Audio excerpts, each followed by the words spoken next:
Hai guys, welcome to video pembelajaran prakarya bersama Miss Esther Cute. Untuk hari ini kita bahas prakarya bab 2, Teknologi Informasi dan Komunikasi atau yang disingkat dengan TIK.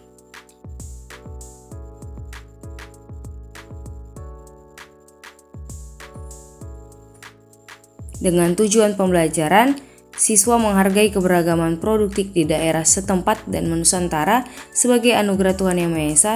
Yang kedua, mengidentifikasi bahan alam, alat, teknik, dan proses pembuatan produk TIK dengan menggunakan bahan-bahan yang terdapat di daerah setempat. Yang ketiga, merancang pembuatan produk TIK dengan jujur dan penuh rasa tanggung jawab. Yang keempat, membuat, menguji, dan mempresentasikan produk TIK di daerah setempat dan daerah lain dengan disiplin dan bertanggung jawab. Pertanyaan pematik. Perhatikan gambar di bawah ini. Berilah pendapatmu tentang kedua gambar tersebut. Pertama, untuk materi kali ini kita akan membahas sejarah teknologi informasi dan komunikasi. Perkembangan peradaban manusia diiringi dengan perkembangan cara penyampaian informasi yang selanjutnya dikenal dengan istilah teknologi informasi. Mulai dari gambar-gambar yang tidak bermakna di dinding-dinding gua, pelengkapan tonggak senjata dalam bentuk prasasti sampai diperkenalkannya dunia arus informasi yang dikenal dengan nama internet. Perkembangan sistem informasi tersaji dalam periode berikut. Pertama, tahun 3000 sebelum Masehi. Untuk yang pertama kali, tulisan digunakan oleh bangsa Sumeria dengan menggunakan simbol-simbol yang dibentuk dari piktografi sebagai huruf. Simbol atau huruf-huruf ini juga mempunyai bentuk bunyi dan berbeda sehingga mampu menjadi kata, kalimat, dan bahasa.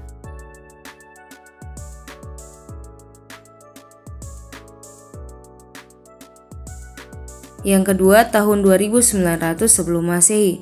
Pada tahun 2900 sebelum Masehi, bangsa Mesir kuno menggunakan huruf hieroglif. Hieroglif merupakan bahasa simbol, di mana setiap ungkapan diwakili oleh simbol yang berbeda. Jika simbol-simbol tersebut digabungkan menjadi suatu rangkaian, akan menghasilkan sebuah arti yang berbeda.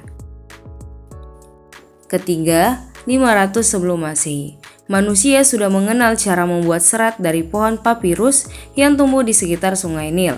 Serat papirus dapat digunakan sebagai kertas. Kertas dari serat pohon papirus menjadi media untuk menulis atau media untuk menyampaikan informasi yang lebih kuat dan fleksibel dibandingkan dengan lempengan tanah liat yang sebelumnya juga digunakan sebagai media informasi. Yang terakhir, tahun 105 Masehi. Bangsa Cina berhasil menemukan kertas. Kertas yang dibuat dari serat bambu yang dihaluskan, disaring, dicuci, kemudian diratakan dan dikeringkan. Penemuan ini juga memungkinkan sistem pencetakan yang dilakukan dengan menggunakan blok kayu yang ditore dan dilumuri dengan tinta. Sistem ini sekarang dikenal dengan istilah cap. B. Media penghantar komunikasi. Semenjak ditemukannya alat komunikasi terus mengalami perkembangan. Berdasarkan rentan waktunya, media komunikasi dibedakan menjadi alat komunikasi masa lalu atau kuno dan alat komunikasi modern. Komunikasi adalah penyampaian pesan atau informasi oleh seseorang kepada orang lain atau pihak lain secara langsung atau lisan maupun tidak langsung menggunakan alat atau media komunikasi. Pertama, kita akan membahas media komunikasi masa lalu atau kuno. Beberapa alat komunikasi tradisional pada masa kuno sebagai berikut. Pertama, ada kentongan. Kentongan digunakan di Indonesia sejak lama. Alat ini sudah ada sejak zaman Kerajaan Demak, Surakarta, Gorontalo, dan Yogyakarta. Kentongan berfungsi untuk memberikan informasi kepada masyarakat bahwa telah atau akan terjadi sesuatu. Tanda atau kode yang dilakukan berbeda-beda.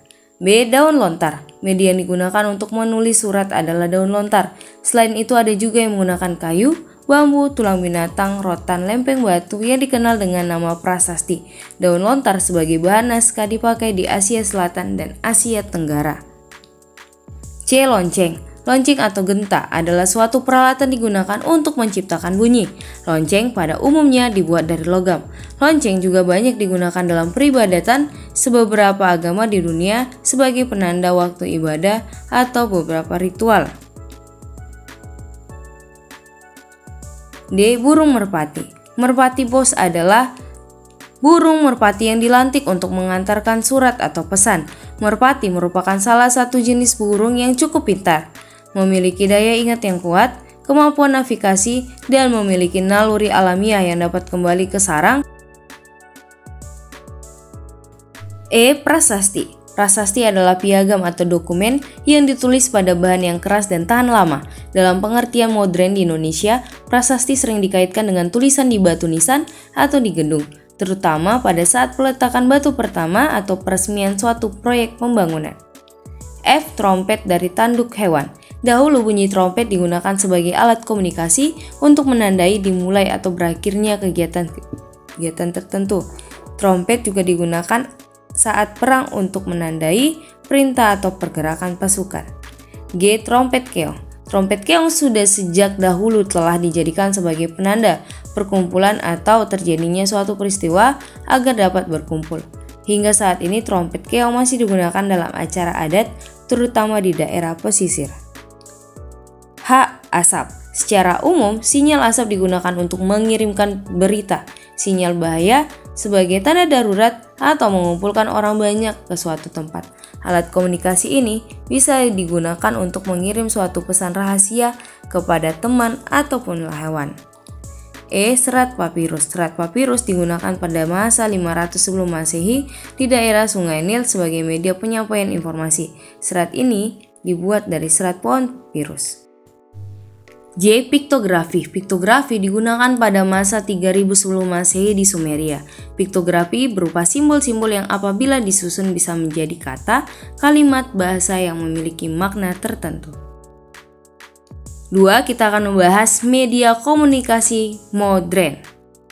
Sejak tahun 1960-an hingga sekarang, teknologi semakin berkembang sangat pesat. Berbagai media komunikasi yang diciptakan manusia dan penemuan media-media digital menjadikan segala aktivitas kehidupan berjalan semakin efektif dan efisien. Beberapa contoh media komunikasi modern adalah sebagai berikut. A. Surat kabar atau koran. Surat kabar dikenal pertama kalinya tahun 59 sebelum Masehi pada masa Kekaisaran Romawi kuno. Pada tahun 1605 surat kabar pertama kalinya terbit dalam bentuk cetakan oleh John Carolus bertajuk Relation. Seiring dengan perkembangan zaman, surat kabar bukan hanya dalam bentuk media cetak, juga dalam bentuk surat kabar elektronik atau surat kabar digital. Yang kedua ada radio. Penemuan radio diawali dengan ditemukan gelombang radio oleh Heinrich Hertz pada tahun 1887. Sekitar 10 tahun kemudian, Guglielmo Marconi membuat radio pertama, tepatnya pada tahun 1897. Radio berfungsi sebagai alat komunikasi yang hanya terdengar suara saja. C. Televisi. Televisi adalah sebuah alat penangkap siaran bersuara dan bergambar. Televisi ditemukan pertama kali oleh Paul pada tahun 1883. Perkembangan televisi juga sangat cepat, dimulai dari televisi hitam putih menjadi televisi berwarna, televisi berukuran kecil sampai berukuran besar, televisi berlayar cembung sampai televisi berlayar datar, dan sekarang lagi tren televisi LED dan televisi 3D. D. Faksimile. Mesin fax adalah peralatan komunikasi yang digunakan untuk mengirim dokumen dengan menggunakan suatu perangkat yang mampu beroperasi melalui jaringan telepon dengan hasil yang sangat serupa dengan aslinya. E. Telepon. Telepon merupakan alat komunikasi yang dapat mengirim pembicaraan melalui listrik. Dengan telepon, manusia dapat berkomunikasi secara lisan dengan seseorang yang terbentang jarak sangat jauh. Telepon pertama kali ditemukan oleh Alexander Graham Bell pada tahun 1876. F. Handphone. Sejak 3 April 1978 telah dikenal handphone. Handphone biasa juga disebut telepon genggam dan telepon seluler. Handphone merupakan suatu terobosan baru yang sangat spektakuler saat ini dalam dunia informasi. Orang bisa berkomunikasi kapan saja dan di mana saja yang ada sinyal handphonenya. Kemudian, G. Handy-talkie. Handy-talkie adalah alat komunikasi menggunakan sinyal frekuensi tertentu sebagai pemancaran untuk menghubungkan handy-talkie yang satu dengan yang lain. Alat ini biasanya digunakan oleh satuan kepolisian, tentara, dan juga pihak satuan pengaman. H. Komputer atau laptop, yaitu seperangkat alat elektronik yang digunakan untuk mengolah data secara cepat dan tepat sehingga menghasilkan informasi yang akurat. Komputer ditemukan oleh 3 orang penemu. C. Peralatan dan bahan untuk pembuatan peralatan TIK. Untuk kali ini, kita hanya membutuhkan buzzer aktif, baterai, stik lem tembak, saklar on-off 2 kaki, tempat baterai AA, kayu atau papan. Dan perancangan dan pembuatan peralatan TIK. Untuk kali ini, kita akan membuat bel sederhana sebagai alat komunikasi modern. Alat dan bahan yang diperlukan ada buzzer aktif, baterai tipe AA 1,5 volt, stik lem tembak, kayu, mancis, lilin, tempat baterai, saklar on-off 2 kaki.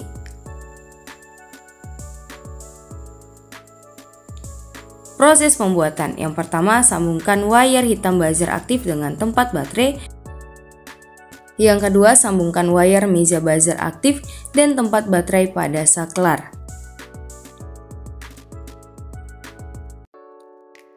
Yang ketiga, tempelkan tempat baterai, buzzer, dan saklar pada papan atau kayu menggunakan lem bakar. Yang keempat, masukkan baterai pada tempatnya. Dan bel sudah siap digunakan. Terima kasih, sampai jumpa pada pembelajaran selanjutnya. See you!